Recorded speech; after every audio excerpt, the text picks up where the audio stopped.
eine Granate!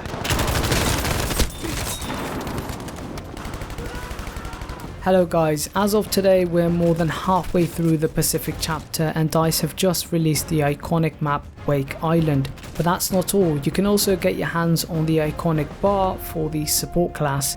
As most of you know, both sets of content appeared in previous Battlefield titles, and more recently the BAR A2 appeared in Battlefield 1 but could only be unlocked by pre-ordering Battlefield 5. So there might be a chance that you may not be familiar with it, but if you have, then you know what to expect.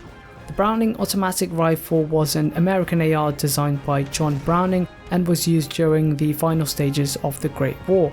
By the time the Second World War came around, the US Army had updated the classic BAR to the M1918A2, which is the version you're seeing in game right now.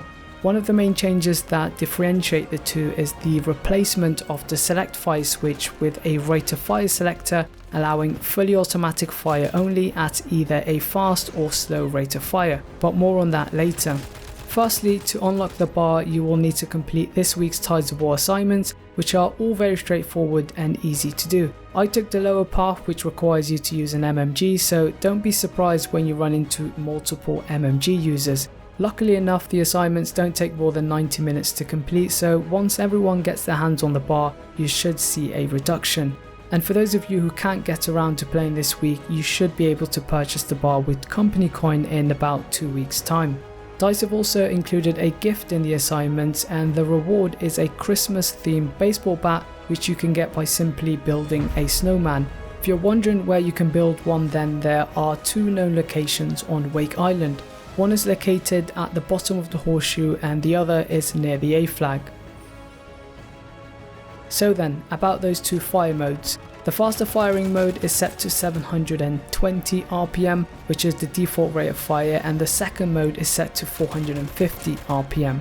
For those of you who might not know how to, you can switch between the two modes by pressing V on your keyboard, holding triangle on PS4 and Y on Xbox. If you're wondering what the stats are, the BAR uses two different damage models, one for each fire mode. The 720 RPM version inflicts a maximum of 16.7, 14.3 from 50 meters, and then drops down to a minimum of 12 from 100 meters onwards. So essentially it's a fast firing 6 to 9 bullets to KO LMG, and when you compare it to the existing arsenal, it performs slightly better than a Lewis gun regardless of distance, but the extra ammo capacity and accuracy still favours the Lewis gun.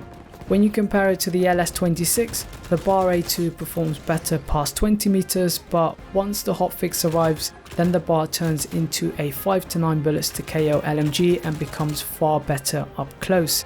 The 450 RPM version is a bit more potent at the cost of rate of fire and inflicts 18 damage no matter the distance. So it's a constant 6 bullet to KO whether it's 5 meters away or 500 meters away. If you think that sounds familiar, then it is. It's identical to the Madsen's damage model, and if you compare the two directly, then the Madsen has a faster bullet speed, a larger magazine and a faster rate of fire. That makes the BAR infinitely inferior to the Madsen, and I can only assume it's an oversight. In my opinion, the 450 RPM BAR should have had at least an equal TTK because of its smaller magazine and lack of bullet speed that makes it harder to use.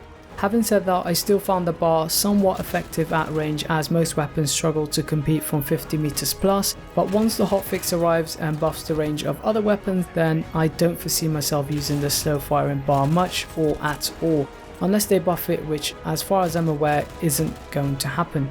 Moving on, the BAR A2 has a muzzle velocity of 740 meters per second, which is about average for an LMG. So there's no real advantage to be had over any other LMG. In fact, none have a slower bullet speed, and when you take the spec trees into account, some like the Lewis gun are given the option to upgrade their velocity, whereas the BAR cannot. As you can tell from the gameplay in the background, I'm using a 3x scope to give it a bit more range and make it a bit more suitable for Wake Island. I've tried the iron sights, but they block a large portion of my peripheral view, so I'm not a big fan, to be honest. Having said that, the iron sights do become a bit more bearable when you turn your ADS field of view on, but having to change your settings each time is far too much effort. I would rather have the magnifications options we had in Battlefield 1 to make iron sights a bit more user friendly. As for my specializations, I've decided to max out the ADS stats, so quick aim to reduce the ADS delay of a scope, ported barrel to minimize horizontal recoil, custom stock for less spread while moving so strafing in gunfights won't be as punishing, and barrel bedding to further improve ADS accuracy when stationary. The main goal is to try and increase the hit rate, as every bullet counts when you've got a 20 round magazine. I don't see the hipfire spec drastically improving the BAR's performance, as it's already painfully bad in close quarters. 6 bullets within 10 meters is far too many bullets in my opinion, and you're just far better off avoiding extreme close quarters until we get the hotfix. So I'd recommend taking a similar path to mine for now and switch between the bottom 2 specs to suit your preference. Overall, I found the BAR fun to use, but in terms of performance it's quite underwhelming. Other than being quite versatile, it doesn't offer much to the support class. Sadly, it's just one of many iconic weapons that has been ruined by the TCK patch. However, having said all of that, I'm glad we've got some new content to try out this week aside from the usual cosmetics, and there seems to be plenty of more content on the way. And very quickly regarding the hotfix, it looks like DICE are toning back some of the more drastic weapon changes and spotting changes, but whether it's enough to make a significant difference is yet to be seen. Nonetheless, it's a small step in the right direction, and I'll leave the blog post in the description down below so you guys can have a read and be sure to leave your thoughts on it as well. As always, feel free to leave a rating and I'll see you later. Take care.